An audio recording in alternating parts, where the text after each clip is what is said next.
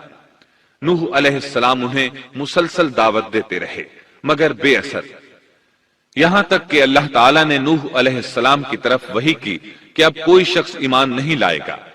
اللہ تعالیٰ سورہ ہود میں فرماتے ہیں، نوح کی طرف وحی کی گئی کہ آپ کی قوم میں سے جو ایمان لا چکے ہیں ان کے سوا اور کوئی اب ایمان نہیں لائے گا، بس آپ ان کے کاموں پر غمگین نہ ہوں۔ مطلب یہ تھا کہ آپ غم نہ کریں، اللہ کا حکم اب پورا ہونے والا ہے۔ غور فرمائیں، نوح علیہ السلام کے جذبے کو دیکھیے، مسلسل 950 سال تک دعوت دیتے رہے، لوگ انہیں جھٹلاتے رہے لیکن پھر بھی ان سے نا امید نہ ہوئے۔ اب جب کہ اللہ کی طرف سے وحی آ گئی کہ ان میں سے اور کوئی ایمان نہیں لائے گا اور کسی میں طاقت نہیں کہ انہیں ہدایت عطا فرمائے، تو نوح علیہ السلام نا امید ہو گئے اور انہوں نے اپنی قوم پر بد دعا کی۔ اس کا ذکر اللہ تعالیٰ نے سورہ نوح آیات 26 تا 28 میں کیا ہے۔ نوح نے کہا، اے میرے پروردگار، تو روئے زمین پر کسی کافر کو رہنے سہنے والا نہ چھوڑ، اگر تو انہیں چھوڑے گا تو یہ یقیناً تیرے اور بندوں کو بھی گمراہ کر دیں گے، اور ان کے ہاں جو اولاد ہوگی وہ بھی بدکار ناشکرے ہوں گے۔ اے میرے پروردگار، تو مجھے اور میرے ماں باپ کو اور جو بھی ایماندار ہو کر میرے گھر آئے اور تمام مومن مردوں اور عورتوں کو بخش دے، اور کافروں کو سوائے ہلاکت کے اور کچھ نہ دے۔ اللہ تعالیٰ فرماتے ہیں کہ جب نوح علیہ السلام نے ہمیں مدد کے لیے پکارا تو پھر ہم نے اس کی مدد کی اور اسے ایک بڑی کشتی بنانے کی وحی کی، لیکن نوح علیہ السلام نہیں جانتے تھے کہ وہ اتنی بڑی کشتی کیسے بنائے، اور نہ ہی وہ بڑھئی تھے کہ اس کام سے واقف ہوتے۔ اس لیے اللہ تعالیٰ نے ان کی طرف یہ وحی کی کہ ہماری آنکھوں کے سامنے اور ہماری وحی کے مطابق ایک کشتی تیار کرو۔ اللہ نے وحی کے ذریعے ان کی رہنمائی کی کہ وہ اس طرح کریں، اور مزید تعلیم کے لیے جبرائیل علیہ السلام کو بھیج دیا۔ وہ انہیں بتلاتے گئے کہ اس طرح کشتی تیار کرو۔ نوح علیہ السلام ایک پہاڑ پر رہتے تھے، ان کے ارد گرد درخت نہیں تھے، نہ پانی تھا، چنانچہ انہوں نے بہت سے درخت اگائے، پھر ان کو کاٹا اور پہاڑ پر بیٹھ کر کشتی تیار کرتے رہے۔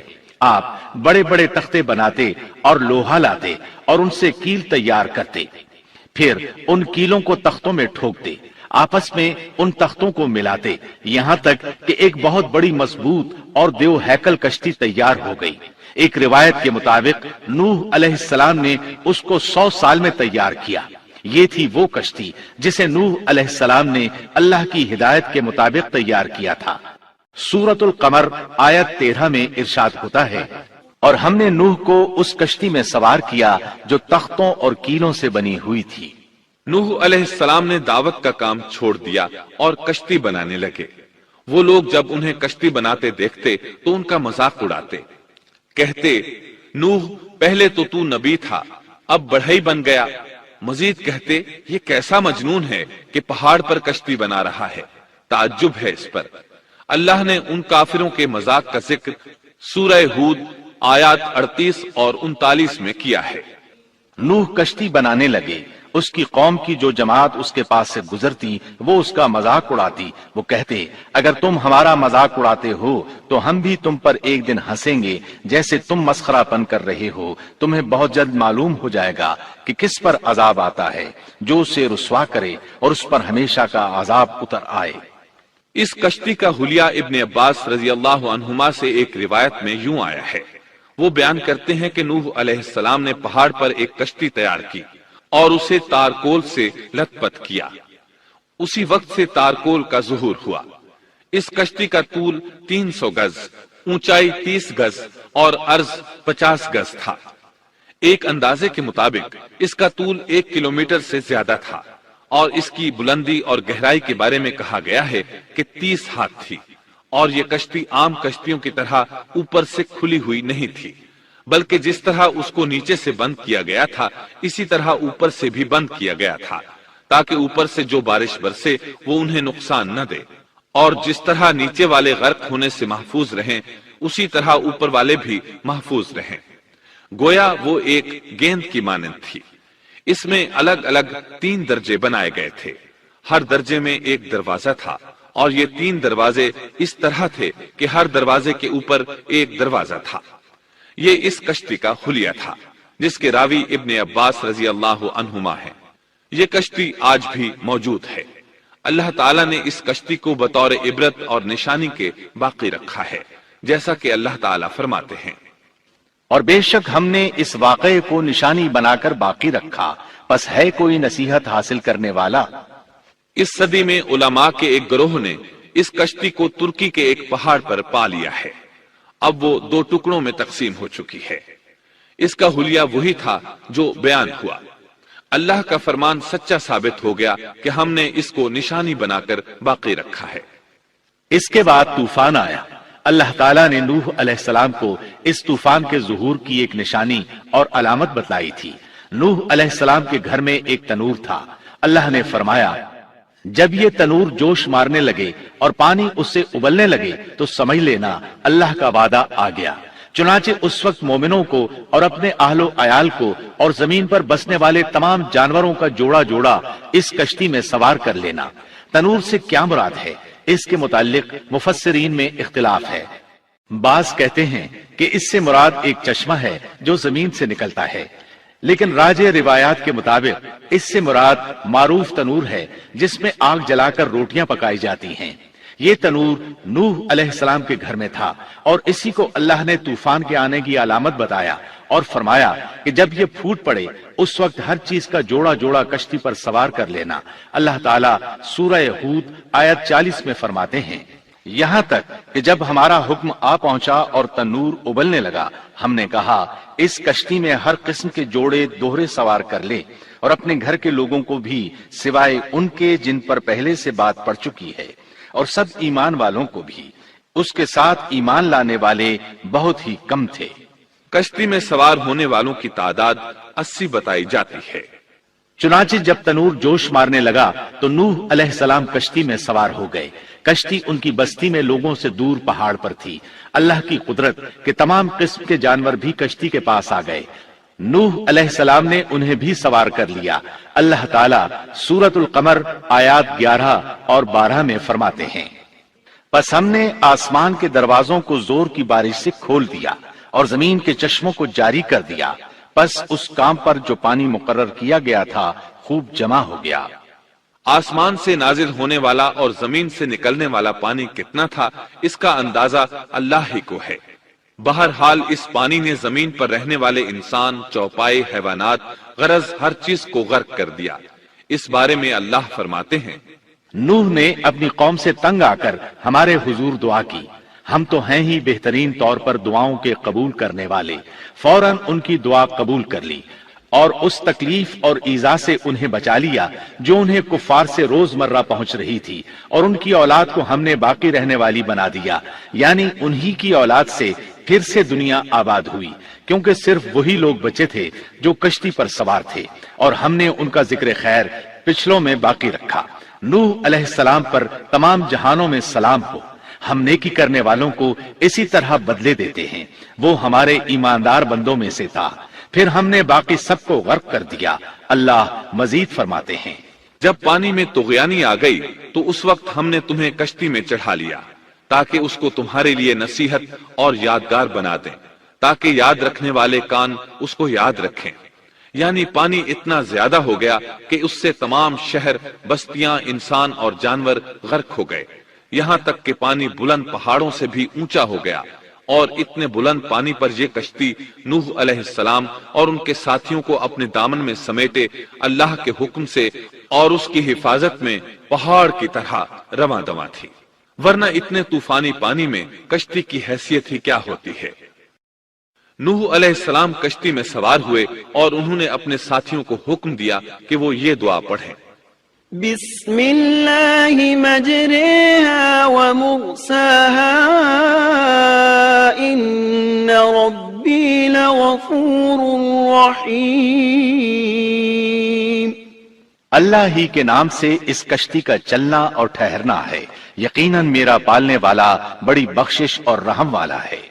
یہی اللہ کا حکم آپ کو تھا کہ جب تم اور تمہارے ساتھی ٹھیک طرح بیٹھ جاؤ تو کہنا، الحمد لله الذي نجانا من القوم الظالمين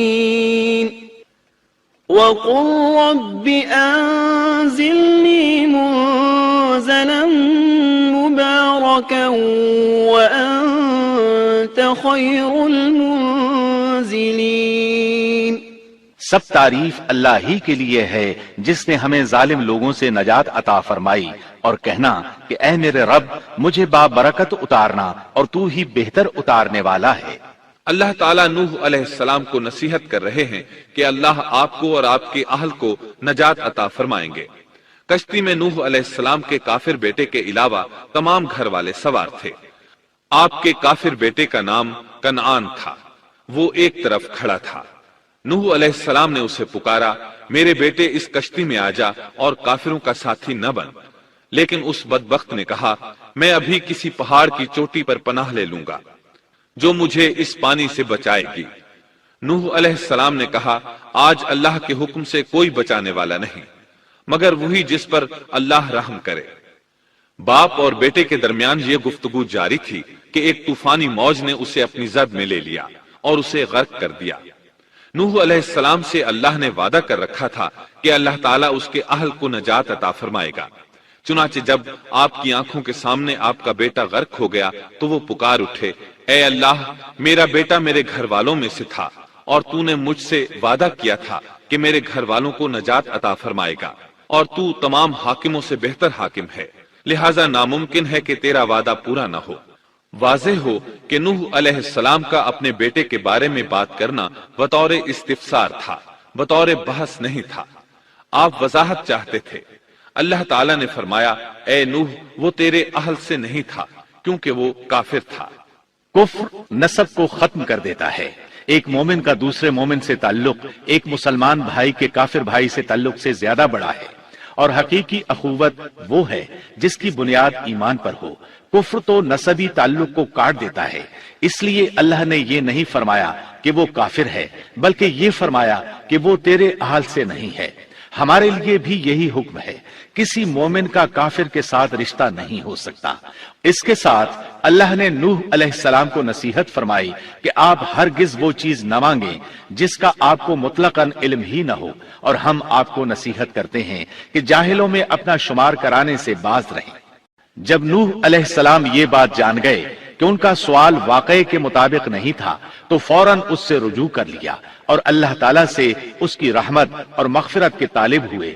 اس موقع پر انہوں نے دعا کی. نوح علیہ السلام نے کہا، اے میرے پروردگار، میں تیری ہی پناہ چاہتا ہوں اس بات سے کہ تجھ سے وہ مانگوں جس کا مجھے علم ہی نہ ہو. اگر تو مجھے نہ بخشے گا اور تو مجھ پر رحم نہیں کرے گا تو میں خرابی والوں میں ہو جاؤں گا. یہ دعا انہوں نے مانگی. اپنے بیٹے کے متعلق سوال کے علاوہ نوح علیہ السلام نے اللہ تعالیٰ کی کوئی نافرمانی نہیں کی اور نہ اپنے نفس پر کسی نافرمانی کو شمار کیا. کشتی نوح علیہ السلام اور ان کے ساتھیوں کو لیے پانی کی موجوں پر بلند ہو رہی تھی، اور زمین پر موجود ہر چیز، انسان، حیوانات، چوپائے، پرندے غرق ہو چکے تھے. ان میں کوئی بھی باقی نہیں بچا تھا. اگر کوئی زندہ بچا تھا تو کشتی والے. ابن عباس رضی اللہ عنہما سے روایت ہے کہ نوح علیہ السلام اور ان کے ساتھی 6 ماہ کشتی میں رہے، اور بعض روایات میں یہ بھی ہے کہ وہ محرم کی 10 تاریخ کو کشتی سے نیچے اترے. آخر اللہ کے حکم سے طوفان رک گیا. اللہ نے زمین کو حکم دیا کہ وہ تمام پانی کو نگل جائے. زمین نے سارا پانی نگل لیا. زمین خشک ہو گئی. اللہ تعالیٰ سورہ ہود آیت 44 میں فرماتے ہیں، اور فرما دیا گیا کہ اے زمین اپنے پانی کو نگل جا، اور اے آسمان بس کر تھم جا.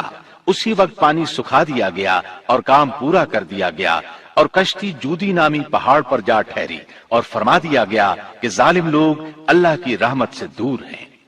کشتی جودی پہاڑ پر جا کر ٹھہر گئی. اب انہیں حکم ہوا کہ سلامتی کے ساتھ کشتی سے اتر آئے. آپ پر بھی برکت نازل ہوگی اور ان قوموں پر بھی جو آئندہ آپ کی نسل سے پیدا ہوں گی، اور آپ کی نسل میں سے کچھ لوگ ایسے بھی ہوں گے جنہیں ہم فائدہ تو ضرور پہنچائیں گے، پھر انہیں ہماری طرف سے دردناک عذاب پہنچے گا.